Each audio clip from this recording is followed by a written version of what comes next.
This is the time when we try to bring everything together, all the discussions that we've had over the last couple of days. And so why don't I start with, there's two things I think we want to talk about, both multi-sector collaboration or working intersectionally, as well as intersectionality. And we know that working intersectionally requires you to move out of your comfort zones, and then you have these difficult conversations where things like classism, racism, gender comes up. So why don't, Tenya, we start with you, and you tell us a little bit about how you're working intersectionally in your organization, some of the groups you represent, and how intersectionality is operationalizing in your work. Thank you. So I work for an organization, West Harlem Environmental Action, We Act for Environmental Justice. And our mission is to ensure that people of color building healthy communities, sort of like one of my other Harlemites here, Jamila. And so our mission is to build healthy communities by making sure that people of color and marginalized people are at the table when it comes to environmental decision-making, policies that affect their health, their built environment. And so we operate in a few different realms. Basically, the basic foundation being research. We work a lot with academic and research institutions. I mentioned Columbia University, University of Rochester.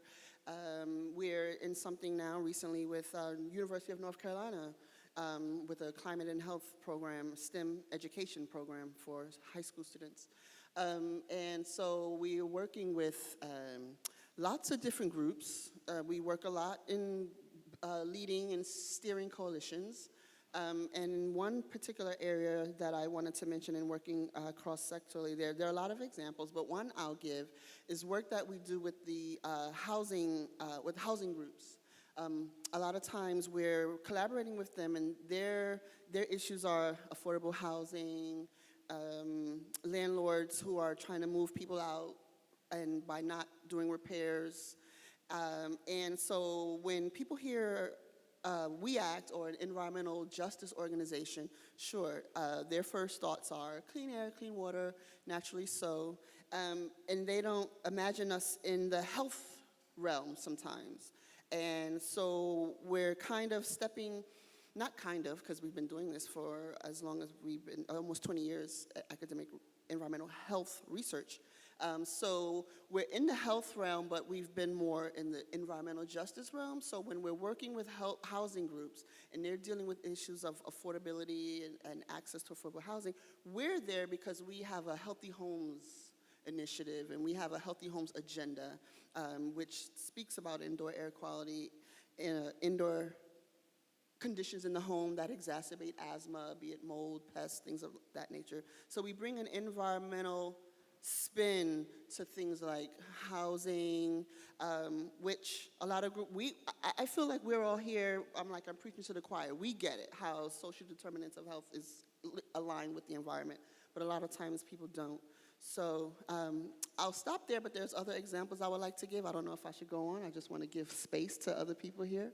Sure. But other work that we're doing with hospitals, and what's an environmental justice organization doing here at the hospital? So there are other examples that I would like to touch on in a little while. Sure, and we'll hear more from you. Miriam, why don't you tell us how your organization is working with other sectors? Sure. I have recently left, but we'll be talking about the Council for Strong America and the work with some unexpected allies. The Council for Strong America works on policy issues at the state and federal level that relate to at-risk children and families and communities, and trying to improve success for at-risk children, families, and communities, and does that with our unexpected messengers. So we have 5 different organizations under the Council for Strong America umbrella, and they're all coming from not the usual place in terms of advocacy around things like after school or mentoring or improving education or pre-K or nurse home visiting for at-risk young moms. These are folks who are part of Fight Crime Invest in Kids, so that's 5,000 police chiefs, sheriffs, prosecutors talking about those issues. This is mission readiness, so it's several hundred retired admirals and generals talking about how these are national security issues. We have, you just heard on the panel talking about business leaders, we have about 1,800 business leaders talking about the fact that this is the future workforce of America. We have conservative evangelical pastors talking about that this is crucial for the families and communities from which they draw their congregations. And we finally have Champions for America's Future, which is athletes and coaches talking about competing not just in sports but in life. So we bring all of these unexpected messengers to issues of basically positive public health changes for communities and for the particularly low-income, at-risk kids and families. Sylvia, tell us about the Praxis project. I know, you have one. Those of you who aren't sitting up here on this panel, there are like 8 white lights that are beaming into our eyes. We look a little dazed and confused. Well, we really are. Okay, so I'm Deputy Director at the Praxis Project, and our mission really is, and I have to write this down because I have to remember every day, that I am part of an organization that is really focused at building healthy communities by building capacity. We're a movement intermediary. I come out of a long history of being a direct action organizer, and so I'm in a very privileged place now that what our work does is that we engage people who are out on the front lines that are transforming the power relationships that hold up a structure that has institutionalized racism, sexism, and every other ism, and that our job as an intermediary is to make sure that resources and training gets out to those folks that are most affected by policies that pretty much try to sustain a status quo that if we look at some of our constituents, formerly incarcerated women, and young people who are in schools that have, like in Los Angeles, recently youth organized and through capacity building and through their own leadership, they were able to remove an Afghanistan tank, the Afghanistan war tank that had been purchased by Los Angeles Unified School District for crowd control. So when we talk about concretely dismantling the pipeline to prison, I get to be privileged enough to work with folks that are doing that, whether they are young people or they're Native American. We work with the tribal nations and provide supports and training. So we were at Standing Rock.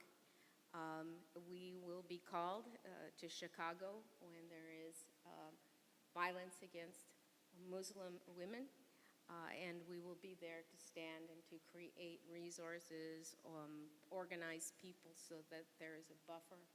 So that's the privileged work I get to do. Thank you. So working across sectors, I think, is best accomplished when the partners can see the tangible benefits.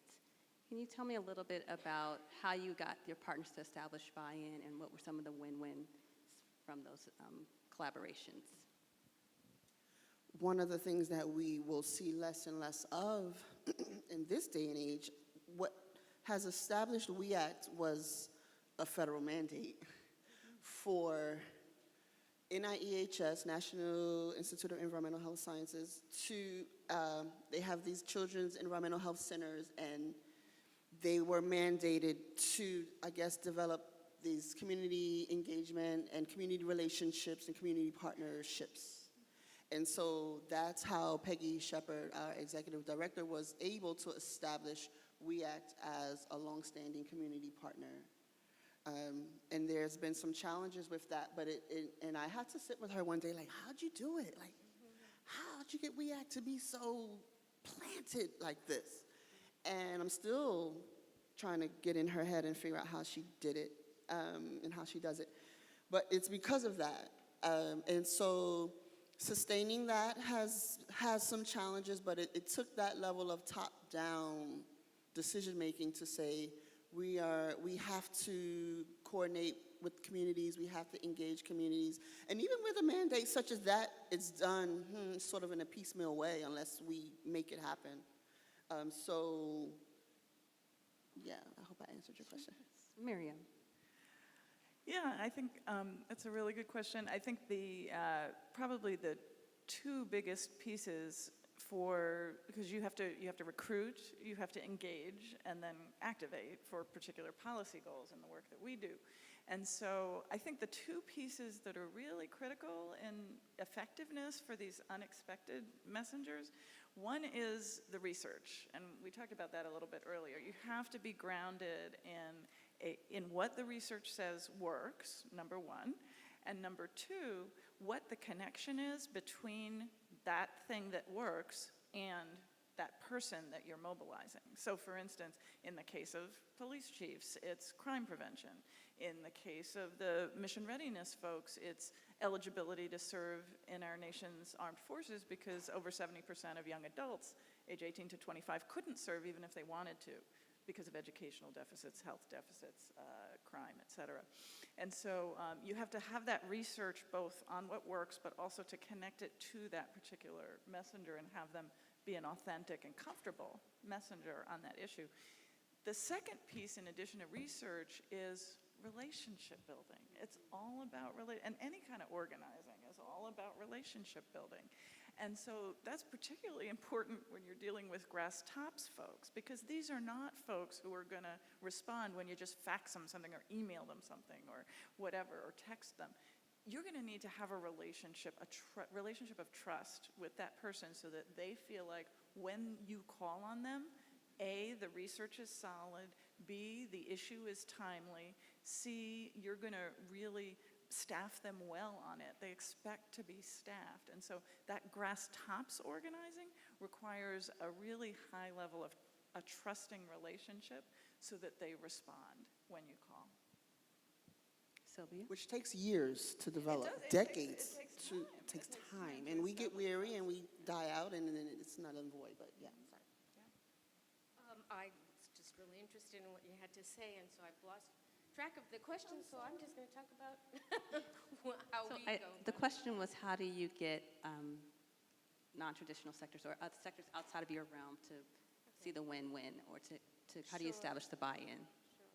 So we, Praxis Project, work with primarily people of color. And most recently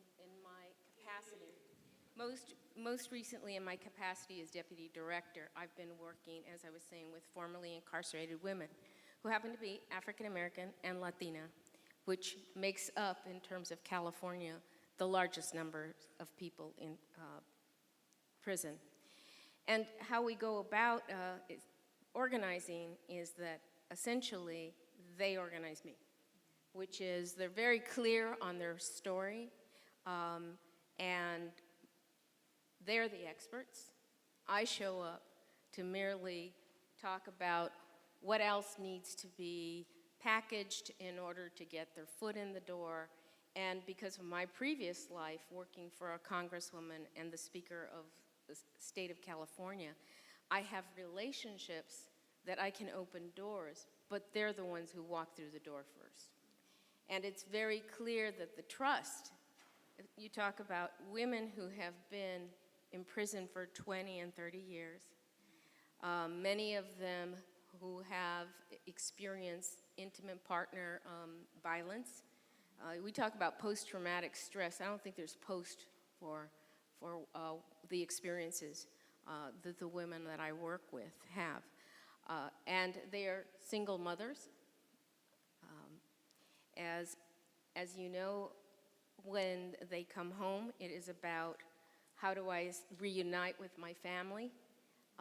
And because the family is so important, whoever they're looking to for advice and technical support, you have to earn the trust that you're not about ready to botch up their one big chance to get their family together. So it is about relationships, but it's also being able to produce immediate acts of relief. You got to demonstrate through practice that you can deliver, because people heard it all. And I'm gonna, as they call it, the Keith Sweat syndrome. They don't want to hear about it. It's show me. Can I, oh, go ahead. To add to that, and working and getting buy-in from others outside of your sector, it's similar to something you said where you have to kind of connect your agenda with something connected with their agenda. And a classic example, and I'm sure this isn't just for We Act, but we're an environmental justice organization. I'm someone from the sciences by nature. I'm not into politics. But doing the advocacy work that we do, we have to work with politicians and decision makers. So now I'm working with you now, and I'm engaging you, and we're working together. You know, I would love to be on attack mode all the time, but that's ineffective. So now I have to work with you now, and we're working across silos in a sense. So having to connect We Act's agenda, which is healthy communities, sustainable communities, for whatever decision-making policy purposes, with you. You have constituents, your agenda is to be in office or to be elected, so I need something from you, you need something from me, and then that's kind of how you connect across silos, connecting something about my agenda to something related to your agenda. Finding a way of showing how they're bridged together in some way. Miriam, I think you had something to add. Well, I just wanted to add, I thought you hit on a really, really important point I just wanted to also echo, which is the stories, you know, that people's real lived experiences, that as part of the work that you do and the advocacy that they do is so important, because you can have the research, and that's essential, as I said, but you got to pair it with the stories, right? Because the stories are what people will remember. People won't remember that, you know, kids who have attended preschool are 7 times less likely to become a criminal when they're an adult, but they will remember that story from the sheriff who actually attended Head Start when he was a kid, and other kids in his neighborhood did not, and they're now either in jail or dead. You know, like those are the kind of stories that really can bring home the point. So I just think those authentic stories are so critical. And so when we talk about intersectionality, when I first heard about that word, I was like, what does that really mean? And it's a framework to make sure that you leave no one behind, that people are showing up with multiple identities. You know, earlier this morning, you heard from Genoveva Islas. You know, she's Latina, I'm Latina. I'm urban Latina. She's from, you know, the countryside. There cannot be assumptions around people having the same shared experience. And that in our role as an intermediary, it is about lifting up to make sure those multiple identities are in the room. Because without that, the complex issues that confront our society are not going to be addressed. The most effective must have the power to determine their destiny, our collective destiny. And by working in silos, it becomes us, them, ours, yours, and that will not work. And I especially feel that acutely with women who have just come out of a penal institution that set up a black-brown dynamic. On the outside, the cooperation and nonprofits that they've put together have done amazing work. So silos get created as forms of oppression, as structures to isolate and to maintain the status quo. Our job is to create, or not create, but highlight where our interests intersect. And to that point, when you talked about, you know, helping people understand what's in it for them, one of the things we found, I work in public health, and one of the challenges I found was we were trying to work with the transportation sector. And we kept using the word injury or other words along that line. And then when we realized that when we changed when you change your language, or you create a shared value, how the conversations moved. And so it wasn't until we used the word safety that they finally got it. And so I wondered if you could share some stories where you've had those experiences. I'm happy to. Oh, did you? No, go ahead. You know, we joke at Council for a Strong America that we're actually quintilingual. So we speak cop, we speak military, we speak business, we speak evangelical faith, and we speak sports. And you know, it's really, it is in effect 5 different languages, because what would sound authentic as an op-ed coming from, you know, a retired general is going to be very different than something that would come from an evangelical pastor. So you really have to understand and get to know kind of where they're coming from and help to craft the messages that are really going to be authentic and effective. But they expect to be staffed, so you do have to work with them to do it. You can't just say, you do it. So it really is it's a team effort to help, you know, craft that op-ed or craft those talking points for the meeting with the policymaker, or, you know, craft those talking points for an event, for a media event. It's really kind of a partnership, and in order to do that well, you have to speak their language. I mean, again, I think that's true of any organizing effort. You kind of have to be able to speak the language of the people that you're working with. In California, we have the challenge across the United States that we have populated our prisons. There's an overpopulation because of mass incarceration for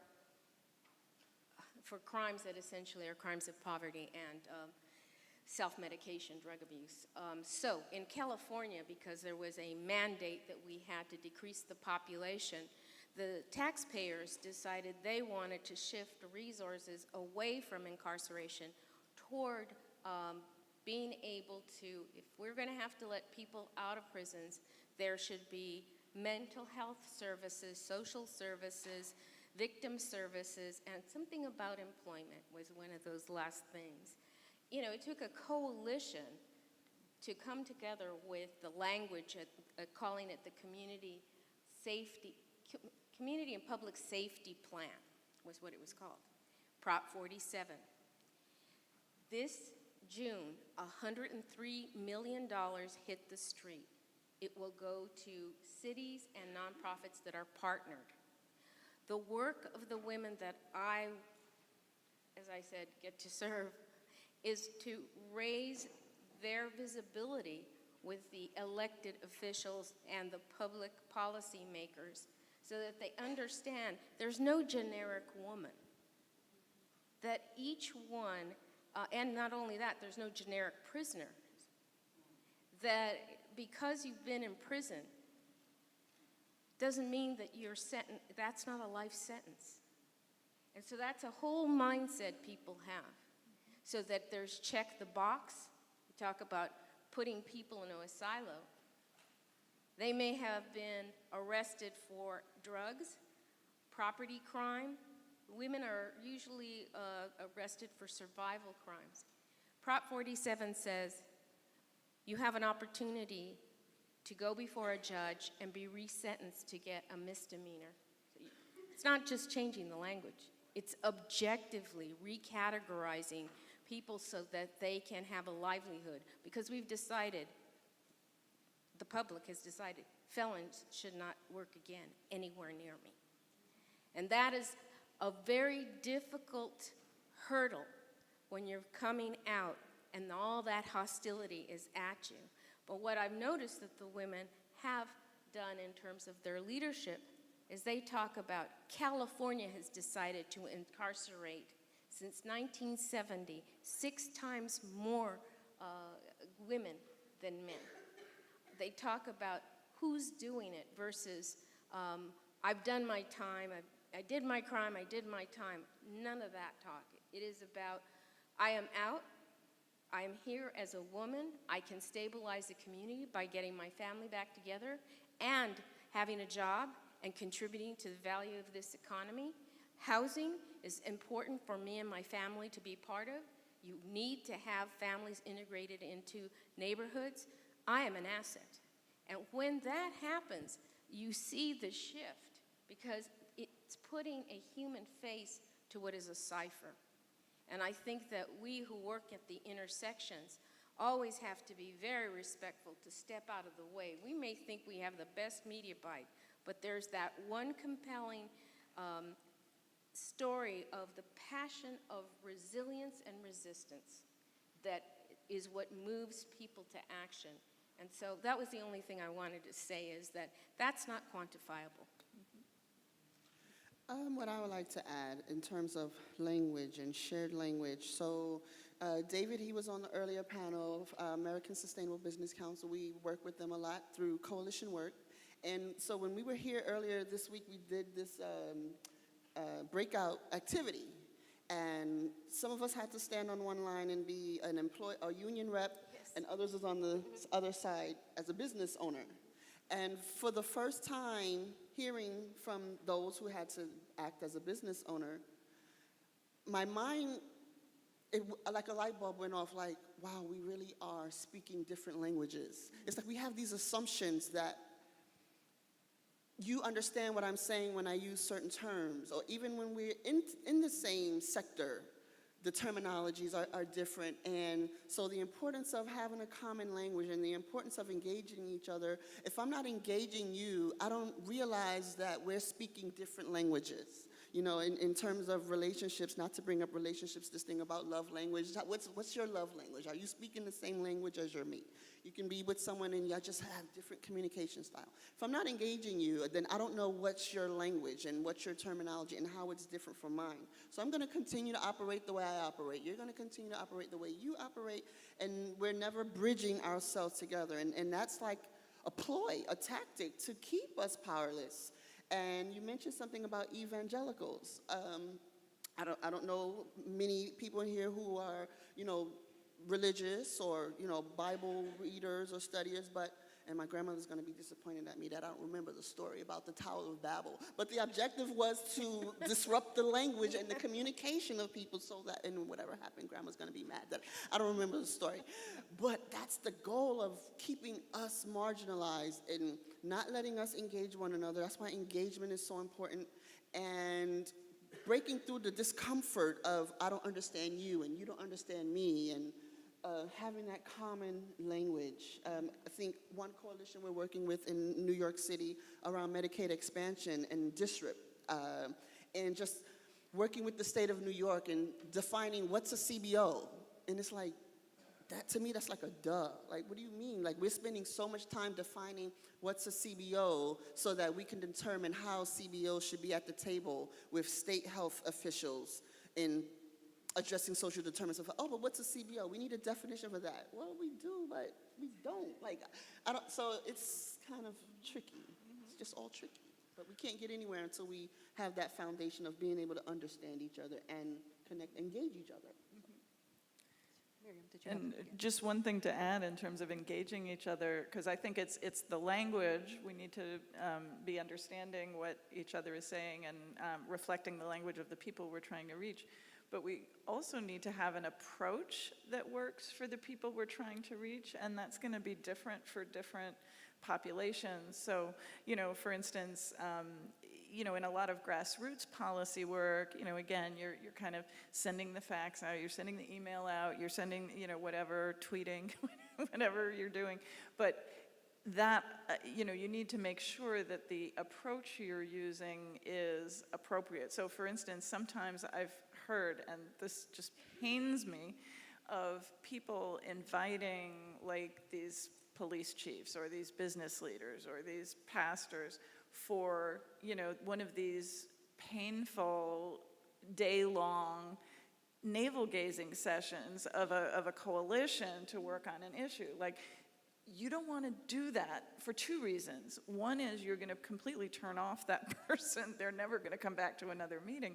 But secondly, that's actually not the best use of that person's time. So what you want to do is have them be the front person for the media or for the policymaker or whatever. You know, have the coalition have its day-long painful meeting, but let's make sure we're having kind of the right approach of kind of how we're, you know, engaging the people that we're trying to engage. I wanted to share, that we have several projects, and there's another project which is about organizing. And we are not the organizers. We convene organizers. We provide technical assistance by bringing peer organizers together. And organizing, since President Obama, and I know we're all going to go, oh, that was such a long time ago. But I wanted to say that community organizing is a science and an art. And so as conveners, what we do is we make sure that if there is going to be a space where there is community organizing, that there's our authentic leaders that are in fact doing the training. And Los Angeles is like the international of the world. So we have one organization, which is the Korean Workers Association, and they are established in what is called Koreatown. And LA is very segregated, even though we're multicultural, multilingual, different races and ethnicities. They organize restaurant workers. The restaurant workers are Spanish-speaking, undocumented folks. The Black Workers Center is organizing around about a living wage construction jobs that are going to happen within that corridor. So when a meeting happens, one of the agreements in order to have cross-sectional collaboration is a language justice compact.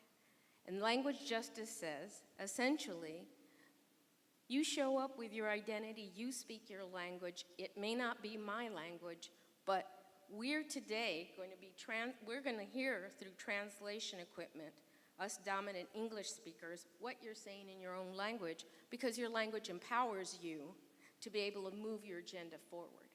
It creates a discomfort for those of us with English dominance, but at the same time, what it does, it releases energy and genius and expertise, and at the end of the day, we're greater for it.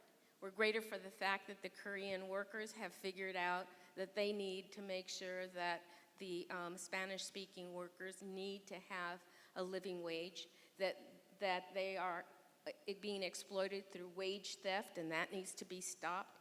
And they are of the same ethnicity as the restaurant owners. So it's not about ethnicity, it's about self-interest and cause. And that cause brings together people that might be viewed as they all have competing interests. That's what cross-sectional collaboration means.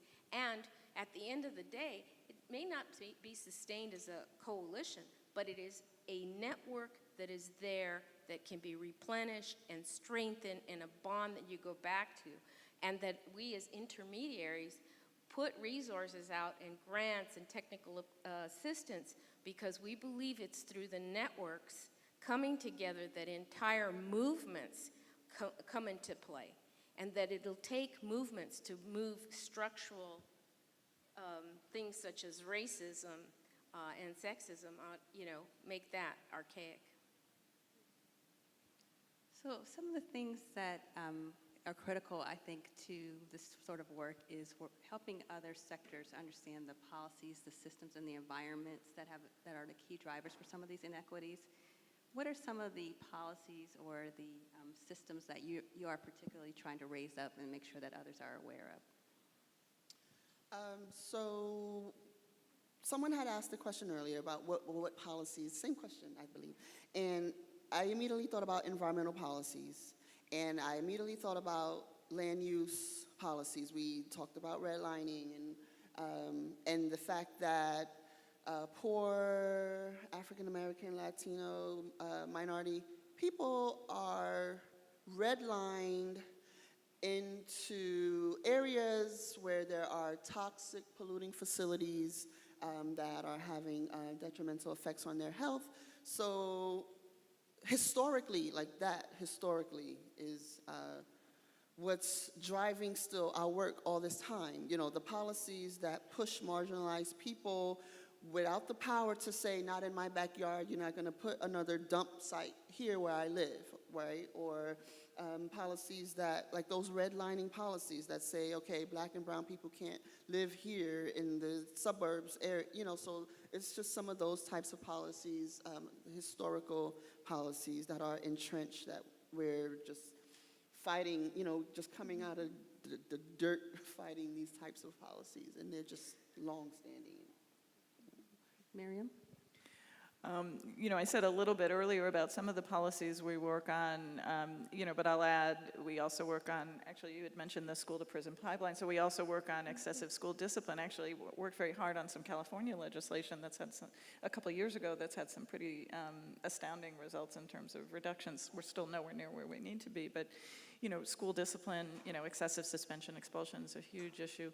Healthcare, I'm sorry, I'm not going to lobby on it, our WJF that is funding this conference, but healthcare is a huge issue that is going to affect millions of people in this country, potentially 20-some million who lose healthcare, and I don't know that people realize, but actually it's largely a children's issue.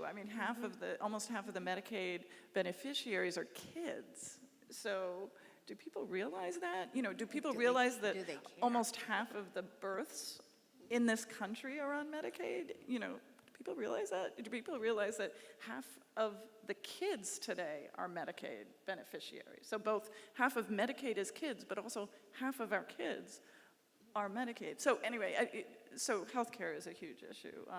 Education, quality is a huge issue. And then, as I said, preschool, home visiting, mentoring, juvenile justice, just a lot of other issues.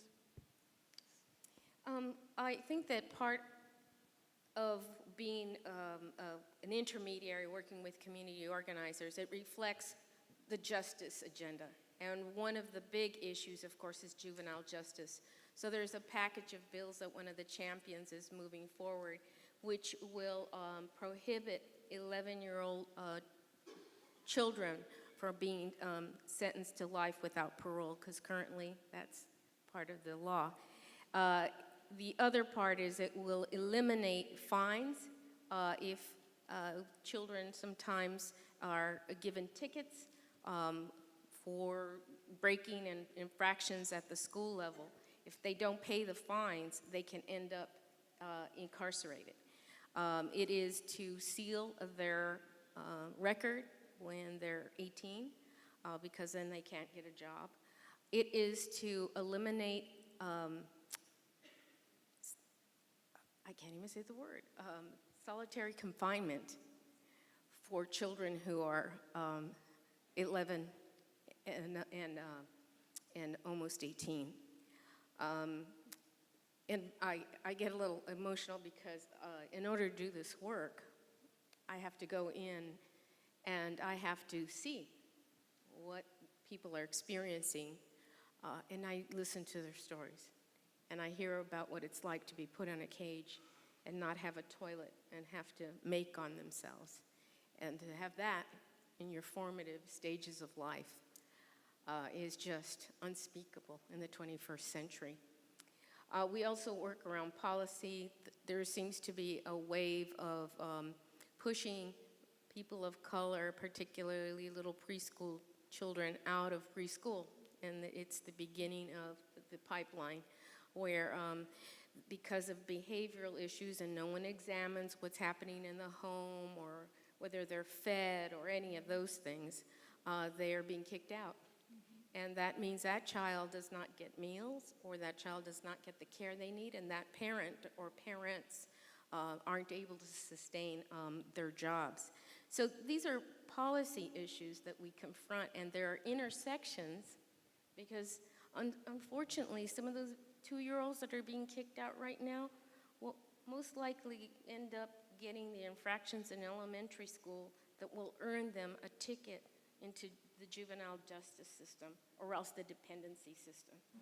So we really have to look at these intersections as being, those are the important links that institutions understand. And there is a railroad, and we have to dismantle it. And to the degree that we're able to break out of our silos in terms of building movements, I think is to the degree that we'll be able to, I think, really liberate some incredible human beings that are suffering as if they were, keep on feeling sometimes when I open the newspaper, we've become a banana republic, you know? It would be funny if it was Bananas by Woody Allen, but it is intolerable, and I'm not lobbying. I didn't speak his name. So just to say that these are policies that come from the top down, and we need to make sure that we're there to change them. And also about policy. So, and it's policies at many levels. We were having a discussion about this. And so at the federal level, in terms of health policy, sure. We're working around the Affordable Care Act.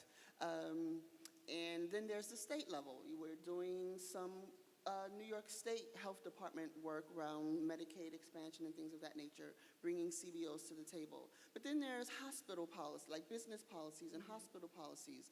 We're trying to work with Columbia Presbyterian, Mount Sinai, and Harlem hospitals to see where their community benefits dollars are going, and having and determining where the community said they should go, you know, for the catchment areas that these hospitals serve. So we're engaging community members, community organizations in each of these communities, understanding their experiences with the hospitals and where they see hospital community benefit dollars should go. So that's an IRS policy. Regardless of what happens to the Affordable Care Act, nonprofit hospitals are required to offer community benefits as per the IRS. So that's not going anywhere. So leveraging that, but hospital policy, business policies. David mentioned earlier, we're working with businesses to incentivize them to have your manufacturers not use toxic chemicals in your products. So if we have to do some type of market campaign and put pressure on it, so it's policies at so many levels that we all have an opportunity to address, and so that's like an example of the work that WEACT is doing on all levels of policy. In the City Council, we just had the New York City Council pass an EJ bill in New York City. So just lots of different policies on all levels, and the goal of making a health and all policy agenda, you know, mass incarceration, that's a health policy issue, and things of that nature. So unfortunately, we're coming up on the end of our time. This has been a very rich conversation, but one of the things I always like to do is give you an opportunity to, you know, share with us any key takeaways or anything that I didn't ask you that you want the audience to know. So I'll start with Tenya.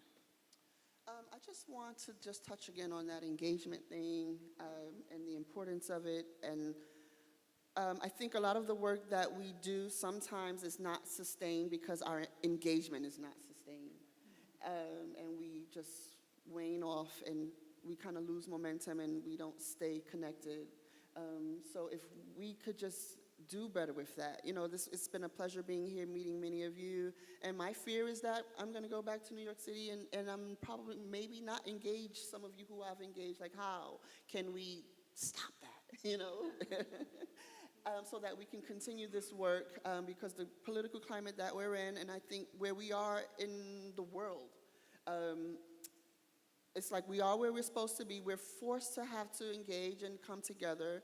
I agree wholeheartedly something that David said, while we're working at the top, working also at the bottom, and having as a community development, community organizing, community funding, and you know, from that level as well. So I'm just hoping that we're like at the precipice of really making that happen.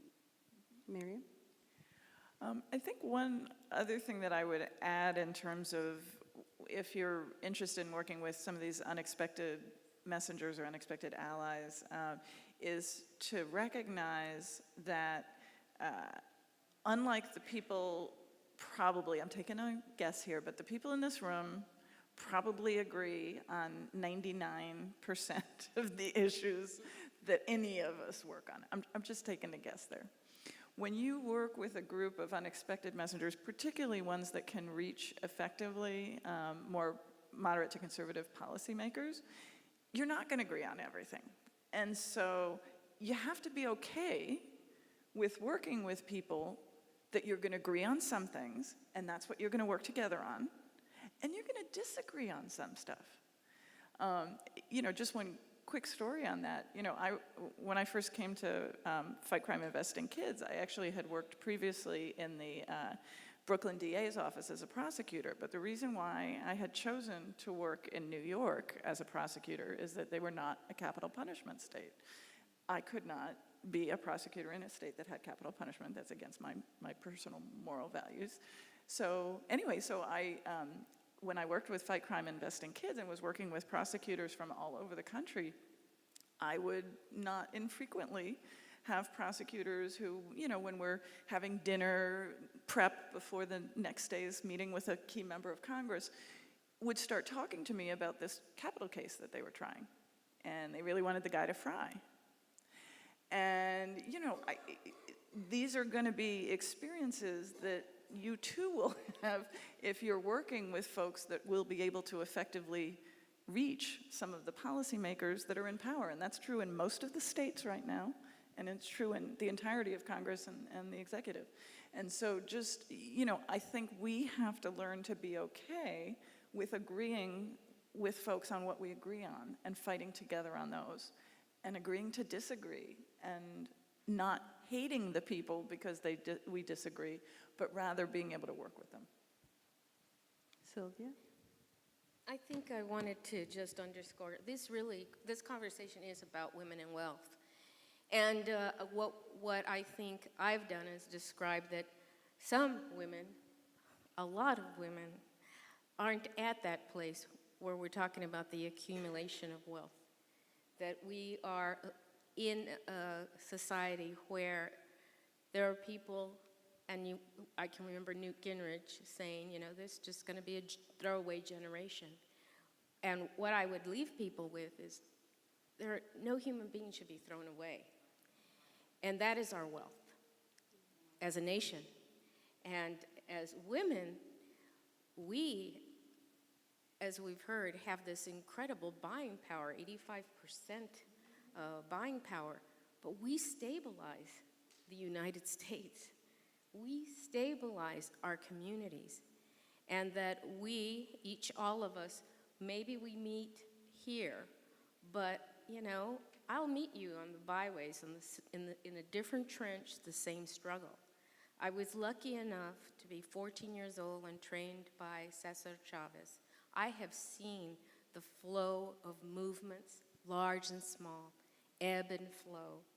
And what I do know is that we're in the beginning of what will be a flow, and that all of the conversations and networking that we're doing now are moving us. Tiny little steps, but there'll be a flashpoint. And my last example would be, look at Black Lives Matter, from a hashtag to an international movement. That's how movements happen. So I just am really proud to have been asked to be part of the panel. And I do want to say that if I'm the Latina here today representing, I hope I've done well for the Latinas, but I always see myself as being more of the activist, the community organizer, and that I'm at the service of all people. So just had to put that in, and thank you. Thank you. And so at this time, we'll take any questions from the audience. It's very hard to see, so. Hello. There's one over here. Hello, everybody. My name is Belinda Campos. I'm with Public Health Advocates, and I'm also based in Los Angeles. I just want to thank you guys. I think this is an amazing panel, and I learned so much, and especially on the communication on how to speak to others in different sectors. But I do just want to elaborate a little bit what Sylvia said. I think she was being very modest, but I work with LAUSD on their school wellness policy and advocate for restorative justice practices within the budget, and making sure that there is funding for students. And I also work on truancy tickets, like on the side. So I just want to thank her, but she was being modest, and LAUSD, it wasn't just the tanks, it was also guns that they received, and LAUSD apologized publicly, which has never been done before, and gave back the things. So it took a big coalition to do it, so I just want to thank her for her work and let everybody know how amazing she is. Thanks. And Sylvia just had to leave to catch a flight, but I think she heard your thing. I think there was a question somewhere over here.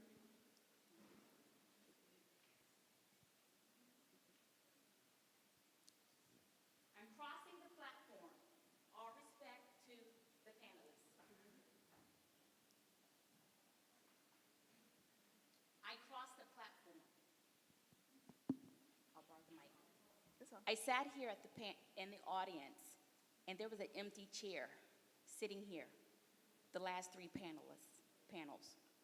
And I thought of hidden figures. I am a hidden figure. There are many hidden figures in this audience. And as I looked in the book, and I'm sitting there with some interns back there who dared me to do this, I gave them advice about taking the opportunity and crossing boundaries. Tell us your name, please. Venice White. I can't tell my employment because I'm with the state government, but I'm Venice White today, born in Washington, D.C., grew up in Prince George's County, Maryland, where we are, bused from Landover, which is Prince George's County, where the Redskins Stadium now sits, and bused to an all-white school in Greenbelt, Maryland. So when I came here, I saw the transition from Baltimore inner city, where I received my bachelor's degree, from a historically black college. So I was talking to the interns, and I'm giving them the advice, and the thing that's running through my mind, intersectionally. What's missing is intentional. I don't want this to be a revival for those who go to church, where we come, we have great food, thank you to the funders, thank you to all the information, but let's go back and be intentional. The things that I experienced when I graduated high school, back then, way back then, 1991, we're still having That ain't that long ago. we're still having the same conversations. So we are the decision makers. We do have the power. So as we're going cross-sectional, horizontal, make sure we're going vertical. Cross the audience coming to the panel. We were talking about, earlier someone asked about how are we, it was a question from the audience about the decision-making power, empowering people. Due to the interns back there at the table, they empowered me to take a dare. So my charge to all of us in the audience, I dare you to take the information that was given to us and shared and exchanged, all the Facebook hashtags, I dare you to make a difference between this time now to next year. Thank you. No. Sit. You've crossed the platform, so now you have to stay. But I thank you for doing that, and you're bold. I love it, and that's what I want to say. That's something I just came up. Be well, be bold. You crossed the platform, and when we were ending the discussion, I ran out of time, but I wanted to say you did exactly what I wanted to touch on. Building movement. So she spoke about mass incarceration, right? So we had this conversation at We Act of how we're going to build this movement and how we're going to build an environmental health and justice movement. But we realized in order to do that, we're going to have to cross over. We're going to have to go out there with Occupy Wall Streeters and connect with them and be a part of their fight so that they can be a part of our fight. We have to go out there with housing advocates who are fighting for fair housing, so that I can be a part of their fight, so then they can be a part of my fight, or whatever. So, and then mass incarceration. We're environmental justice. We're not into incarceration, but going and being with them who are fighting, being a part of their fight so that they can become a part of my fight, because their fight is health related, or all of our fights are health related in some way. So crossing those boundaries is what we have to do, and so I'm glad that you did that, and I'm going to keep you here. Are there any other questions? Yes, right here. So over the last several days, we've heard a lot about making sure that we're engaging the unusual voices. There was some comments about the research, making sure that we're boots on the ground, talking to the people who are most affected. And so I just would like to hear from the three of you on the panel here about when you are engaging those voices, when you're working with the people who are being affected by whatever the issue is that you're looking at, how do you ensure that you are not continuing the exploitation of their poverty or situations in order to get what you want, and reassure them that what they're saying to you actually matters as a matter of life, not just systematic research. I could touch on that. So we're a membership organization. We have, I guess, on paper, upwards of 500 members, or 300, 500. But we really do have a good 100 active community members who month after month after month come out early on a Saturday morning to engage and exchange and come with us to Albany and DC and City Council, and we provide them training. Some of them will put through a 9-week leadership training program that we have. And so oftentimes we are getting calls a lot. Oh, can we come and have some focus group with your members? And can we have your members come out and speak about their experiences with asthma in New York City housing? And so it's a fine line to maneuver, because we do begin to feel like, okay, you're pimping my members, you're pimping me, and you get exhausted with that. And so I don't know, I'm sensitive to it because I'm from the community. I'm from inner city, Brooklyn, Brownsville projects. And so I was able to come out of my environment and step into the scientific arena and acquire, science degrees and things of that nature, but I'm still one of them. So to me, I'm sensitive to it. And so I'm glad that you brought that up, because maybe not everyone is as sensitive, but we do have to be careful that that is what's happening, because it is happening. And being sensitive to that is necessary. And me being able to be sensitive to that, I have to now convey to our partners, okay, we have to kind of not do that, or I'm not going to give you access to our members or whatever. It's a call you have to play sometimes. You have to make the call. And it goes back to that trust, right? It takes a long time. I mean, we work with some Native American populations, and it takes years before we can actually come in and even make suggestions about ways to improve health. So I don't know if you had anything you wanted to add, Miriam. No, I think you covered it. Yes. So were there any other questions? Did you want to add anything? Oh, sorry, yes. Our new panelists. Our new I'm just going panelists. to add the trust factor. In the state of Florida, we actually have recognized community health workers as a certified profession. So you can become a certified, board-certified community health worker. And I live by the nothing for you, without you, and with you. So including community members and diverse community members. I am not always the token African-American woman. If you surveyed all of the African-American women in this room, our needs are not always the same. So when we're checking the boxes, having that representative, oh, she lives in that zip code, we have one, we heard her voice. Did you realize she just moved there from Kansas?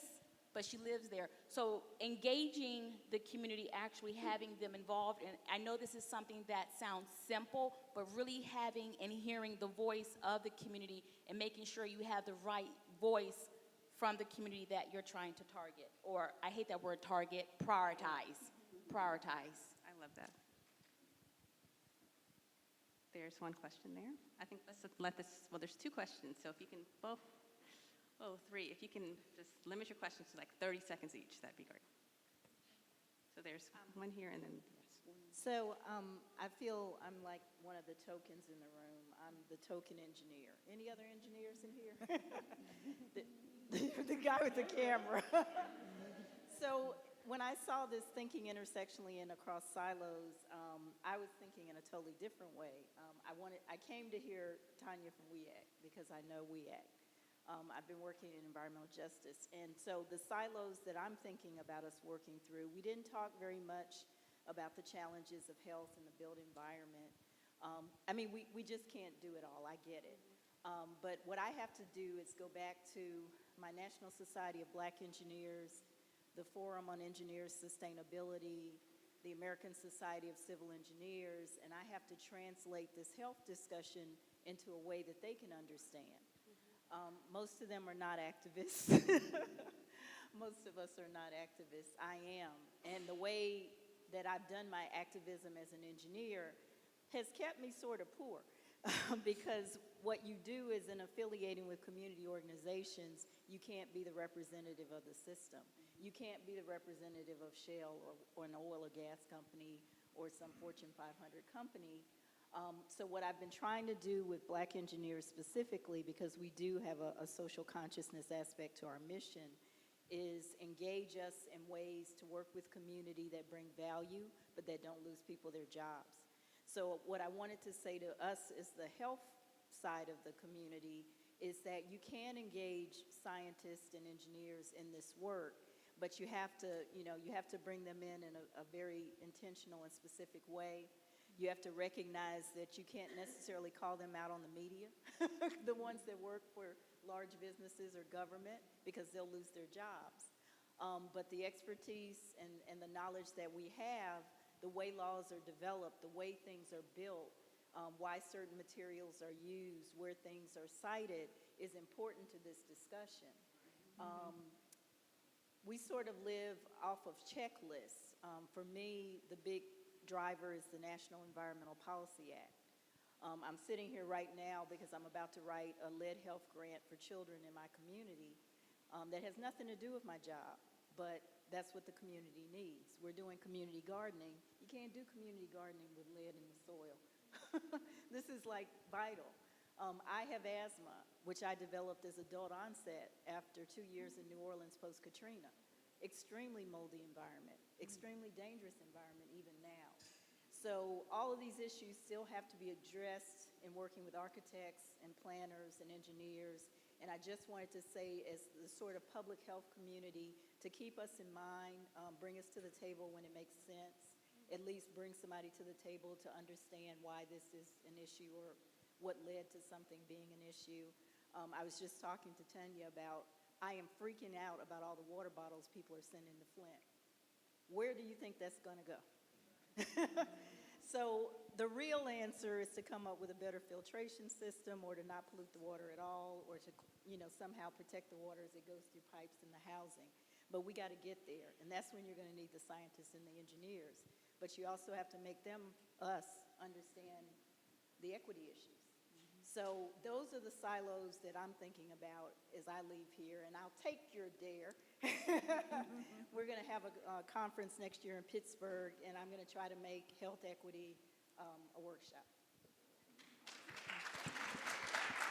So unfortunately, we do have to bring this session to a close, but I'd like to leave you with this. There are about 4 children born every second around the world. These are the people who will be producing the goods and services we consume and supporting us as we age. These children will ideally have food security and a comfortable home to live in and sanitary conditions to grow up in. He or she will have an affordable quality education so that they are prepared to have fulfilling employment. They will live in a safe and sustainable environment and have social and community networks that are supportive and respectful. This will facilitate a healthy lifestyle that can lead to healthy family practices and healthy community practices. This will also create opportunities to be physically active, to feel safe and secure, and to live in a country where there's peace, social justice, and equity, whether it be gender or racial. And then that child can live a life of high self-actualization and become the most that he or she can be. And it's only by working intentionally, intersectionally, and addressing intersectionality. Thank you very much.